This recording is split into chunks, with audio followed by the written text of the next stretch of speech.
7वां भाग। नमस्कार। ये कहानी पूरी तरह काल्पनिक है, लेकिन इसमें कुछ सच्ची बातें भी शामिल हैं। हमने पहले क्या देखा था?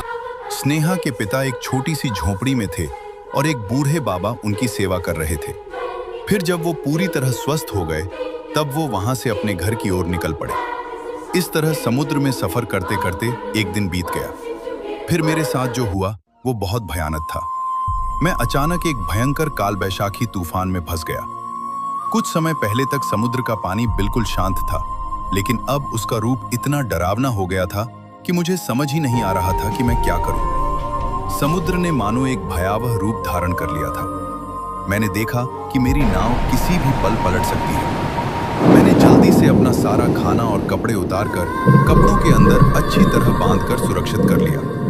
फिर कुछ ही क्षणों में मेरी नाव पलट गई और मैं समुद्र के पानी में गिर पड़ा। उस हालत में पूरा एक दिन गुजर गया। फिर मुझसे गलती से समुद्र का खारा पानी पी लिया गया। वो पानी इतना ज्यादा नमकीन था कि मुंह में जाते ही ऐसा लगता था जैसे उल्टी हो जाएगी। खैर, उसके बाद मैंने किसी तरह अपनी नाव को सीधा किया और नाव के अंदर भरा सारा पानी बाहर निकाल दिया। फिर मौसम थोड़ा अच्छा हुआ। उसके बाद मैंने देखा कि एक जहाज मेरी तरफ आ रहा है, लेकिन मैं अपने मुंह से कोई आवाज नहीं निकाल पाया। तब मुझे समझ आया कि मैं गूंगा हो चुका हूं। मैंने अपनी शर्ट हिलाकर उन्हें अपनी तरफ आने का इशारा किया, लेकिन उसका कोई फायदा नहीं हुआ। वो जहाज वहां से चला गया। इस तरह कितने दिन बीत गए मुझे खुद नहीं पता।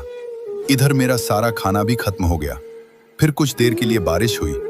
मैंने उस बारिश का पानी अपनी नाव में जमा कर लिया। उसी पानी को पीकर मैंने कुछ और दिन गुजारे, लेकिन उसके बाद फिर एक भयानक घटना हुई। मैंने देखा कि वही भयंकर भंवर जहां मैं पहले समुद्र के घूमते पानी में गिर गया था, मैं फिर उसी की तरफ बढ़ रहा हूं। मैंने सोचा आज शायद मेरा आखिरी दिन है। फिर मैंने खुद से कहा जो होगा देखा जाएगा, लेकिन मैं अपनी नाव नहीं छोड़ूंगा।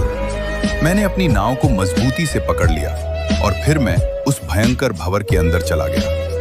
8वां भाग। हमने पहले क्या देखा था?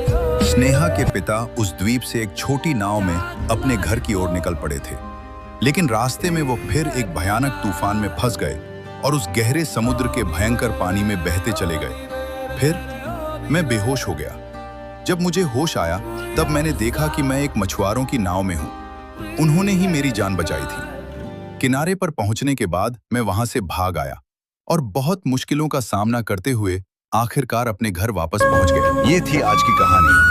धन्यवाद सभी सच्चे दोस्तों को।